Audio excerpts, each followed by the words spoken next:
Esta semana el tema final va a estar relacionado con The Wolverine, Lobezno 2 o Wolverine 2, que es como la vamos a llamar por acá, más allá de sus varios otros títulos como Wolverine Inmortal, ya que dependiendo de dónde nos estés escuchando, el título con la que van a sacarla va a ser diferente. Como siempre, el tema final es presentado por el consultorio odontológico Gabito Mira. Esta semana fui a hacerme la limpieza o cavitación, como dicen ellos, y la verdad que me quedó fenómeno. Les voy a confesar que la primera vez que me hice una limpieza de este tipo fue recién cuando tenía 31 o 32 años. No por falta de higiene, sino porque como que no era algo que se me hubiera ocurrido hacer antes, al estilo de terminar en una pedicura, por ejemplo. Y cuando me lo hice originalmente en Estados Unidos, me costó $500 solo esta limpieza. Y encima me decían que si no lo hacía ni siquiera podían empezarme a trabajar la boca. Y además hasta decir que acá con el Dr. Gabito Mira el precio es infinitamente menor y los resultados tan buenos o mejores como los de allá. Y sinceramente se siente la diferencia cuando te haces una de estas limpiezas. Por lo que, si nunca lo hiciste, te invito a tratarlo, por supuesto, con el Dr. Gabito Mira. Entre otras cosas les recuerdo que, por ejemplo, si estás en Estados Unidos como estaba yo y tenés que hacerte más de un trabajo en la boca, entra a la página del doctor en consultoriogabitomira.com para saber más de su servicio Turismo en Salud, en donde por menos de lo que te costaría el tratamiento allá o la mayoría de los países, podés venirte a Uruguay a pasarte unos días de vacaciones y arreglarte toda la boca en tan solo como una sesión, porque ellos se especializan en este servicio cerrando todo el consultorio para atender a una sola persona. Y te aseguro que no te vas a arrepentir. Así que estés en Uruguay o en cualquier otro país, entra a consultoriogabitomira.com para saber más de esto o cualquiera de sus otros servicios y especialidades. Los que nos escuchan hace tiempo saben que hace como 2 años estamos siguiendo la película. En teoría nos tendría que haber llegado aún antes que Los Miserables, pero como que las desgracias se fueron escalonando y apilando para que no pasara, teniendo que hacer un gran esfuerzo para que se diera. Increíblemente, uno de los problemas que no tuvo fue la mala recepción con la que la primera fue acogida. Al día de hoy tiene un 39% de aprobación en Rotten Tomatoes, que es bastante malo, pero en realidad no tanto como creo que se la recuerda, contando con una recaudación de $179 millones en forma doméstica, con un presupuesto de 150, lo que les dejó recuperar la inversión en forma local. Pero personalmente siempre me sorprendió que con casi todo el mundo que hablo me dice que le había parecido de mala para abajo, cuando personalmente no creo que esta película sea tan paupérrima. Me acuerdo que la primera vez que la vi fue como 2 meses antes de que se estrenara en una versión pirata que de los efectos especiales tenía listo, cosa que fue extremadamente interesante de ver para enterarse de cómo funciona todo este proceso. Y por supuesto no quise mirar esta copia, sino que fui obligado a hacerlo con pistola en mano por una organización criminal. Después de eso terminé viéndola en el cine y como si fuera poco también la miré 2 veces en Blu-ray y no creo que haya sido tan mala. Definitivamente no es un clásico de todos los tiempos, pero si tuvo que decir, sinceramente me gustó. Más allá de eso, creo que la peor consecuencia que terminó trayendo es que X-Men Primera Generación no contara con la recaudación que merecía. Por lo general este tipo de franquicias se ven afectadas por lo buena o mala de la anterior, y por eso la segunda parte hizo más plata que la primera, la tercera aún más que la 2, cuando casi todo el mundo dice que es la peor de la serie. Y al tener a Wolverine de jamón de medio en el sándwich entre X-Men 3 y X-Men Primera Generación, esta última terminó haciendo menos plata que hasta la original, cuando hasta en Rotten Tomatoes, que no es una página que sea muy amiga de las cosas de acción, tiene un 88% de frescura, siendo la más alta de la saga. Pero como digo eso, también hay que decir que este detalle no fue tomado en cuenta como una contra al hacer la secuela, ya que casi que fue como una garantía en forma automática, más allá de que ni creo que ellos sabían para dónde iban a agarrar. Originalmente el plan era hacer películas de orígenes de varios personajes, entre los que se rumoraban Storm, Magneto y hasta Deadpool, que en realidad fue presentado en Wolverine 1 de una manera muy diferente a la que lo conocemos en los cómics, y por supuesto siempre está latente la posibilidad de hacer una cuarta parte de la serie central. Lo de Storm no se terminó dando, parte del guión de Magneto terminó en X-Men Primera Generación. Deadpool todavía está esperando adaptación propia, cosa que muchos deseamos, y es más, una cosa que no sé cuánta gente sabe es que Wolverine 1 tiene 2 finales ocultos, y puede que la mayoría, como muchos, conozca solo uno de ellos. En uno se ve a la mano de Deadpool, que está desprendida del brazo, caminando hacia la cabeza cortada, al estilo de como hacía la mano en Los Locos Adams, y cuando llega hasta ahí, él abre los ojos, ya no tiene la boca tapada, y mirando a la cámara hace shh, en una referencia clara al cómic, donde el personaje habla con la audiencia fuera de la acción en la que está viviendo, y por eso es que todo el mundo estaba suponiendo que a la hora de hacer una secuela él podría estar volviendo. Y en el otro final oculto, Wolverine está en un bar de lo que parece ser Japón, o al menos tiene una china de bartender, en donde dice que él bebe para recordar, y en el caso de que les interese les voy a dejar ambos finales ocultos entre los links de la semana de Gorosito.tv para que lo vean. Y como saben, este último final oculto va a ser el que tiene relación directa con esta secuela, al también estar ambientada en Japón, lugar emblemático para Wolverine en los cómics. Ya que estamos, también les comento que entre los links de la semana de Gorosito.tv van a poder encontrar muchísimas cosas relacionadas con la película, como la colección de póster que han salido hasta ahora, también un motion póster, que es uno de estos que parecen algo en movimiento, el link para ver la página oficial de la película, un detrás de cámara, un especial que hicimos nosotros mismos hace como un año, con las primeras noticias que salieron de esta película, y hasta un video chat subtitulado en donde van a ver a Hugh Jackman respondiendo muchas preguntas del público. Y de nuevo, para llegar a ver todo esto tienen que ir a www.gorosito.tv y buscarlo entre los links de la semana.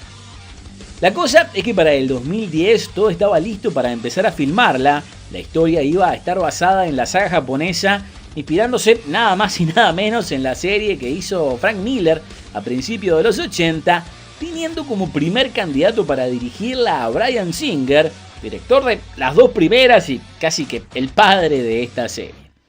No pasó mucho hasta que él se alejó del proyecto, pero a la vez esto terminó generando lo que podía llegar a ser la mejor noticia en la historia de este subgénero, ya que Darren Aronofsky podía estar reemplazándolo, él siendo uno de los mejores directores de esta generación junto a Tarantino y gente como Christopher Nolan, que en realidad fue el primero en aventurarse en hacer ese tipo de cosas, y creo que por eso mismo él demostró interés en casi que seguirle los pasos, aun cuando la primera parte de Wolverine, como le digo, no es que sea recordada como un clásico, y también puede decirse de La Fuente o La Fuente de la Vida, está siendo la primera vez en donde Darren Aronofsky juntó fuerzas con Hugh Jackman. Para el final del 2010, Aronofsky estaba a bordo, teniendo que trabajar con un guión hecho por el mismo tipo que escribió Los Sospechosos de Siempre, así que más no se podía pedir, teniendo programado empezar la filmación en marzo del 2011 en Nueva York, para después moverse a Japón, en lo que decían que no iba a ser una secuela, sino una historia independiente que no tendría nada que ver con el resto, a diferencia de lo que se está diciendo ahora, que va a pasar después de los hechos de la tercera parte de X-Men, pero de eso hablamos más adelante. Lo malo es que unos días antes de empezar a filmarla, todo se fue a la merdis. Primero, Darren Aronofsky dijo que después de considerar todas las posibilidades, tuvo que alejarse del proyecto, porque al filmar la mayoría de la película en Japón tenía que estar lejos de su familia por demasiado tiempo, pero al poco tiempo resultó que en realidad el motivo no era este, sino que su esposa, la actriz Rachel Weisz, se había ido con Daniel Craig, el nuevo James Bond, mientras ambos estaban filmando Dreamhouse, porque no solo resultó ser una vergüenza para él, sino también bastante curioso para mí, porque se había dejado saber que Fox había firmado a Darren Aronofsky y su compañía Protozoa Pictures por 2 años para desarrollar varios proyectos, la segunda parte de Wolverine siendo el primero de ellos,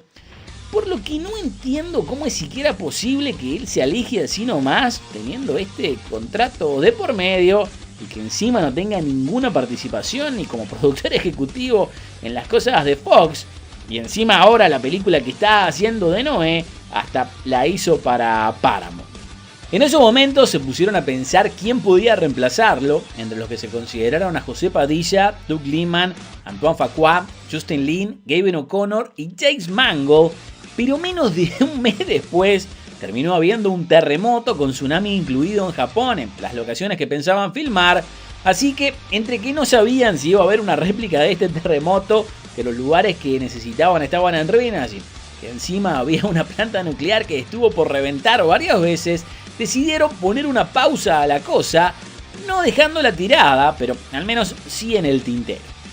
En agosto del 2011 decidieron retomar el proyecto empezando a filmarla por Canadá, pero de nuevo se puso en espera para que Hugh Jackman pudiera hacer Los Miserables y no fue hasta agosto del 2012 que pudieron ponerse enfrente de las cámaras con nuevo guión y empezando para Australia, que les ofrecía grandes incentivos fiscales para filmar por ahí, teniendo a James Mangold como director, que no hubiera sido mi primera elección. Es más, hasta Guillermo del Toro había dicho que había estado interesado para hacerla, pero al final se echó para atrás porque le hubiera implicado como 2 o 3 años de su vida. La filmación se hizo de julio a noviembre del año pasado en Japón y Australia, en donde hasta replicaron las escenas de Canadá, con un presupuesto de más o menos $100 millones, que como dato anecdótico es 50 millones menos que la primera, lo que es bastante raro porque supuestamente en las secuelas siempre gasta muchísimo más. Ahora, ¿de qué se va a tratar? Como les decía, la única constante fue basarla en la saga de Japón. En un primer momento se había dicho que iba a ser una historia que no tendría conexión con nada más, después que iba a ser una precuela de la primera parte de Wolverine, y ahora se está diciendo que va a estar centrada después de lo que pasa en X-Men 3. Por lo que se sabe hasta este momento, Wolverine va a estar medio deprimido por las cosas que pasaron en X-Men 3, más que nada la muerte de Jean Grey, que era su novia, o al menos la compartía con Cyclops, que también se muere por acá, pero como que no tuvo mucho tiempo para disfrutarla solo de todas formas, y medio que acá se tira al olvido. En ese momento una persona que salvó de una de las bombas nucleares en la Segunda Guerra Mundial, cuando todavía tenía las garras de hueso, lo contacta para darle el regalo de la mortalidad, y en el medio de esto se enamora de una japonesa y se mete en varios líos, teniendo que enfrentarse a enemigos como The Silver Samurai y Viper. Viendo los trailers, la cosa todavía no se establece demasiado bien, pero hasta donde entiendo los malos van a ser varios, el principal siendo The Silver Samurai, que como les comentaba la semana pasada tiene varias encarnaciones y hasta no siempre fue mal. El primer Silver Samurai era un mutante que tenía el poder de cargar su espada o cualquier otra cosa con una fuerza que podía cortar lo que fuera, menos el adamantio, o casualidad, el metal con el que inyectaron a Wolverine. Y la otra versión más aceptada es una en donde él tiene un traje con armas y cañones y cosas así. Y por lo que veo acá, se van a tirar más a la segunda que a la primera. No dudo que vaya a tener algún poder mutante, pero no creo que va a ser el de cargar su espada, entre otras cosas porque no le serviría mucho contra Wolverine. Pero una cosa por la que Silver Samurai es conocido es porque cuando se juntaba con Piper, que va a ser la otra mala de la película, ella le daba un anillo con el que podía teletransportarse a cualquier lado. En un primer momento pensé que ella iba a estar acá solo para que le diera este anillo, pero viendo los trailers veo que la cosa no será así. En el cómic ella no cuenta con ningún superpoder, es una espía al estilo de la Viuda Negra, solo que mala, y en realidad la Viuda Negra también empezó como una mala, teniendo habilidades, pero en realidad su poder es tener un montón de plata e influencias en los mundos bajos, llamándose Viper, que es una serpiente venenosa, más que nada porque es una arpía y anda con tramas raras, con cosas que tienen que ver con chantaje y hasta en una ocasión haciendo cazar a Wolverine en el cómic como parte de uno de estos complots. Por lo que veo acá, este personaje va a estar presentado de una manera muy diferente. Desde el primer tráiler se ve que como que puede cambiarse la piel ahí cuando se abre la cara estando encima de él. Y en otro vi que está tirando veneno por la boca además de estar pelada. Y creo que de acá va a venir lo de Viper, porque esto de tirar veneno y cambiar la piel son cosas que pueden hacer las serpientes, cambiando la naturaleza del personaje 180 grados. Dentro de los malos también va a estar la mafia japonesa, mejor conocida como los Yakuza, que acá creo que también van a salir como ninjas, o los ninjas van a ser otros malos. Y si tuviera que apostar, y tengo que decirles, spoiler alert, si va a terminar enamorando de una japonesa que es la hija de uno de los jefes de estas mafias, la cual seguramente va a morir, y de ahí en más Wolverine se va a dedicar a vengarla. Y esto lo digo por el simple hecho de que ya se está filmando la cuarta parte de los X-Men y no creo que ahí llegue con novia o esposa. Parte de la historia se va a basar en que pierde sus poderes regenerativos, lo que además está decir no le va a durar mucho, porque también de perder esto ya dejaría de ser Wolverine la que viene. Si tuviera que apostar, como que acá van a tender a hacer la cosa más realista, al estilo de lo que acaban de hacer con Batman o Superman, a no ser por Jean Grey, que aparecerá solamente en un flashback o como parte de un sueño, porque terminó de filmar su papel en solamente 3 días, no va a haber personajes que conociéramos de antes, y el usar a Viper, que en teoría tendría que ser una humana, de Silver Samurai, que es un traje al estilo de Iron Man, la mafia japonesa y ninjas, como que esto va a tornarse en algo que estará dentro de las posibilidades de lo relativamente real, hasta mismo por el hecho de que Wolverine va a perder sus poderes.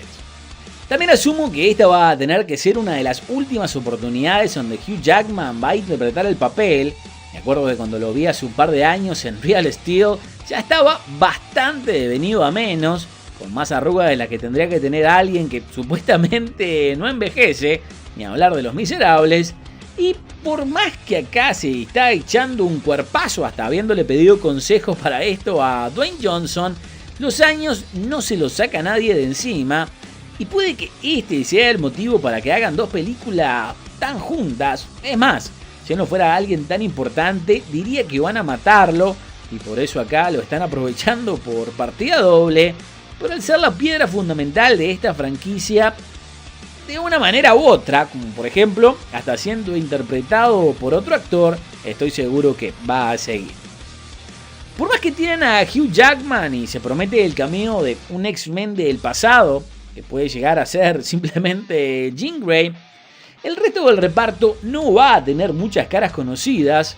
al menos en otro lugar que no sea Japón. Originalmente Jessica Biel iba a ser de Viper, pero se dejó saber que no pudieron llegar a un acuerdo, teóricamente por sus problemas de agenda. Pero si tuviera que apostar, se dio así porque no podían pagar por ella, habiendo reducido tanto su presupuesto, siendo reemplazada por una actriz rusa que pega con el papel, porque en realidad ella es de descendencia de por aquellos lados.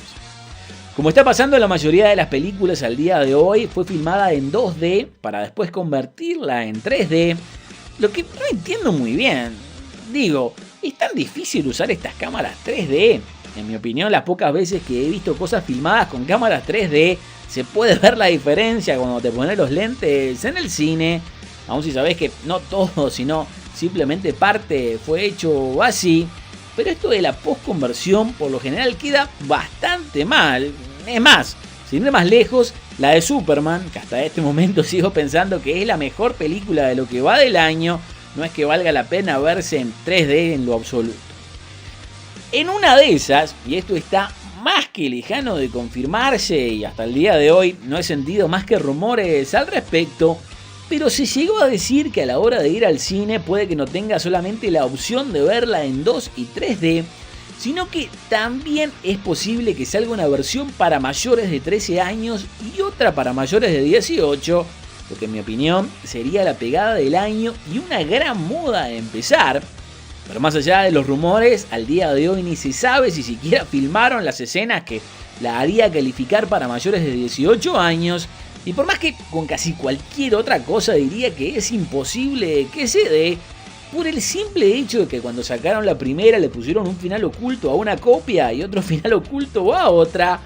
en una de esas puede tomarse esto como un primer paso para tratarlo, lo que entre otras cosas demostraría la viabilidad para hacer películas de este tipo para mayores y no como hasta ahora que tiende a ser de niños llegando a adolescentes, pudiendo ser el último empujoncito que le falta a la de Deadpool, que sí o sí tendría que ser para mayores, o que si no, que ni se molesten en hacerla.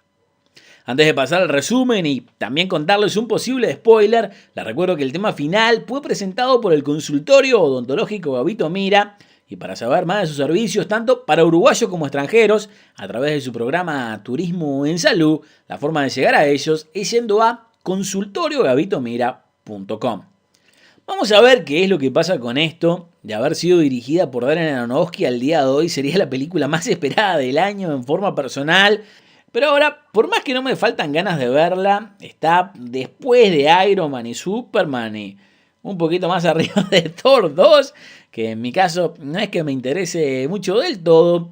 Aunque por el hecho de que Darren Aronofsky quería estar involucrado con ella, como que la historia tiene que ser medianamente buena. Por más que definitivamente cambió desde la versión del guión con la que él estuvo involucrado. Y si tuviera que apostar, uno de esos cambios va a ser que al final de esta película va a haber algo que la una con la cuarta parte de X-Men. Entre otras cosas, ¿sí? Spoiler alert. Porque se ha visto a Patrick Stewart, también conocido como el Profesor X, caminando con Wolverine en el aeropuerto de Montreal, y se está pensando que esto podía ser la escena extra, y les aclaro que los dos estaban caminando, el Profesor X también, y tomando en cuenta que él murió en el final de la tercera parte y supuestamente iba a encarnar su conciencia en el cuerpo de su hermano gemelo que tenía una muerte cerebral, esto tendría que acabar en lo que se dé por ahí. Definitivamente no va a alcanzar en taquilla ni a Iron Man ni a Superman, pero asumo que tendrá un buen primer fin de semana, entre otras cosas porque casi que no tiene competencia. Hay buenas películas el fin de semana anterior y el fin de semana posterior a ella, pero al menos tiene una ventaja de 7 días en donde está sola. Y hasta sea como sea, ya se sabe que el año que viene va a tener una pseudo secuela, así que no dependen de que sea lo suficientemente buena para llegar a ser más, pero ojalá que termine estando como todos esperamos, para que al menos toda esta espera haya valido la pena.